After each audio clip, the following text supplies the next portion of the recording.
स्थानिक स्वराज्य संस्थांच्या निवडणुकांसंदर्भातल्या याचिकेवर आज सुनावणी होण्याची शक्यता कमी आहे, कारण दुपारी 1 वाजेपर्यंतच कोर्ट बसणार आहे। त्यामुळे सुनावणीची शक्यता कमी आहे। याचिकाकर्ते राज्य सरकारला पुढची तारीख घ्यावी लागणार का, हा प्रश्न त्यामुळे उपस्थित होतोय। पुढची सुनावणी मार्चच्या पहिल्या आठवड्यात होण्याची शक्यता आहे। तर आज ह्याच्यावर सुनावणी होणं गरजेचं आहे। आपल्याला मॅटर कधी पोहोचेल ते अंदाजे लंच नंतरच येईल। 4 वाजता कोर्ट उठतं आणि जरी हे मॅटर काही कारणास्तव पोहोचलं नाही तर दोन्ही बाजूच्या वकिलांनी जर विनंती केली आणि हे लवकर परत लावून घेतलं एका आठवड्याच्या आत ह्याची तारीख, तरच काही शक्यता आहे। पण फेब्रुवारी एंड किंवा मार्चच्या पहिल्या आठवड्याच्या आतच जर सुप्रीम कोर्टाने ही जैसे ते स्थिती उठवली तरच उन्हाळ्याच्या आत ह्या निवडणुका होतील, नाहीतर ह्या दिवाळीपर्यंत परत रखडतील। आणि अधिक अपडेट जाणून घेऊयात। कृष्णा केंडे आपले प्रतिनिधी सध्या आपल्यासोबत आहेत। कृष्णा, सुनावणी लांबणीवर पडण्यामागची कारणं काय आणि किती महत्त्वाचं आहे हा निकाल लवकरात लवकर हाती येणं?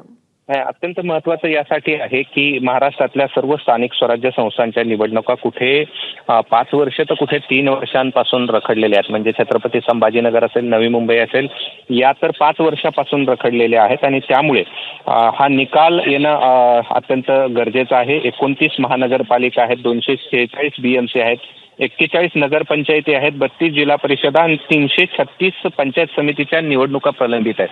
त्यामुळे महाराष्ट्रासाठी ही अत्यंत महत्त्वाची गोष्ट आहे। मात्र निकाल आजचा किंवा सुनावणीच मुळातच ही लांबणीवर पडण्याची शक्यता आहे, कारण की 3 नंबरचं जे कोर्ट आहे ते आज दुपारी 1 वाजेपर्यंत या ठिकाणी बसणार आहे आणि त्यामुळे 29 नंबरला असलेलं हे मॅटर येण्याची शक्यता तुर्तास दिसत नाही। आणि आता यापुढे जर हा लांबणीवर पडला तर पावसाळ्याच्या पुढेच या ठिकाणी महाराष्ट्रात निवडणुका होऊ शकतात, कारण की आता होळीच्या सुट्ट्या 8 तारखेपासून लागतील, त्या 8 दिवसाच्या सुट्ट्या आहेत आणि त्यामुळे मॅटर निश्चित मार्चमध्येच पुढे लागण्याची शक्यता अधिक या ठिकाणी वर्तवली जात आहे।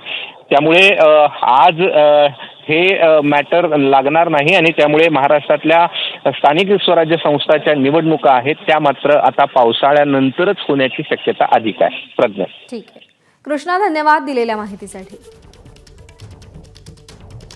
दरम्यान कोणकोणत्या निवडणुका प्रलंबित आहेत, ग्राफिक्सच्या माध्यमातून एक नजर टाकूया।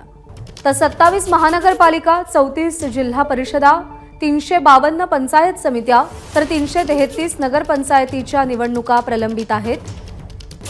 त्यामुळे या रखडलेल्या निवडणुकांना आता कोणता मुहूर्त मिळतो हे पाहणं महत्त्वाचं आहे। पुढची तारीख कदाचित मार्चच्या पहिल्या आठवड्यातली असू शकते। त्या आठवड्यात जर निकाल लागला तर काहीशी शक्यता आहे उन्हाळ्यात निवडणुका होण्याची, अन्यथा पावसाळ्यानंतरचाच मुहूर्त मिळेल। एबीपी माझा, उघडा डोळे बघा नीट।